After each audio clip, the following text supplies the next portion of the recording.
ভারত পাকিস্তানের মধ্যে সম্পর্কের টানাপোড়েনের ইতিহাস দীর্ঘদিনের। প্রায় ভারত পাকিস্তানের বর্ডারে তা দেখা মিলে। সম্প্রতি বাংলাদেশের সাথেও সম্পর্কে উত্তেজনা দেখা দিয়েছে ভারতের। সম্প্রতি বাংলাদেশকে লক্ষ্য করে ভারত যে প্রোপাগান্ডা এবং মিথ্যাচার প্রচার করেছে তা বিশ্বব্যাপী সমালোচিত হয়েছে। শেখ মুজিবের জেলাতেই কট্টরপন্থীদের ফতোয়া, আজ থেকে মহিলাদের বাজারে যাওয়া বন্ধের নির্দেশ দেওয়া হয়েছে। এর প্রেক্ষিতে শুধু বাংলাদেশ নয়, অন্যান্য মুসলিম দেশগুলো ভারতকে বয়কটের ডাক দিয়েছে। বিশেষ করে সংযুক্ত আরব আমিরাতে ভারতের ভিসা বাতিলের প্রবণতা বেড়ে গেছে। দেশটির সরকার ভারতীয়দের পর্যটক ভিসা বাতিলের একটি হিড়িক শুরু করেছে। ভারতীয় গণমাধ্যম টাইমস অফ ইন্ডিয়ার এক প্রতিবেদনে এমন তথ্য উঠে এসেছে। প্রতিবেদনে বলা হয়েছে, অতীতে সংযুক্ত আরব আমিরাতে ভারত থেকে ভিসা আবেদন করার পর প্রায় ৯৯% মানুষ ভিসা পেতেন।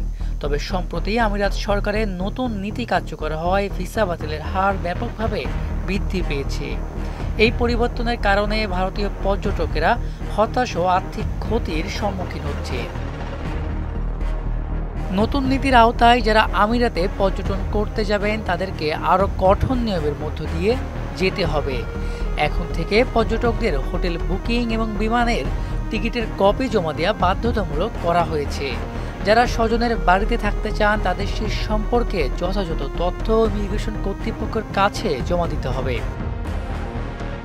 আমিরাতের নতুন ভিসা নীতির অংশ হিসাবে একজন পর্যটককে তার হোটেল রিজার্ভেশন, বিমানের রিটার্ন টিকিট এবং ব্যাংক স্টেটমেন্ট জমা দিতে হবে। দুবাই যাওয়ার জন্য পর্যটকের কাছে পর্যাপ্ত অর্থ রয়েছে কিনা তা নিশ্চিত করতেই এই নতুন নিয়ম কার্যকর করা হবে।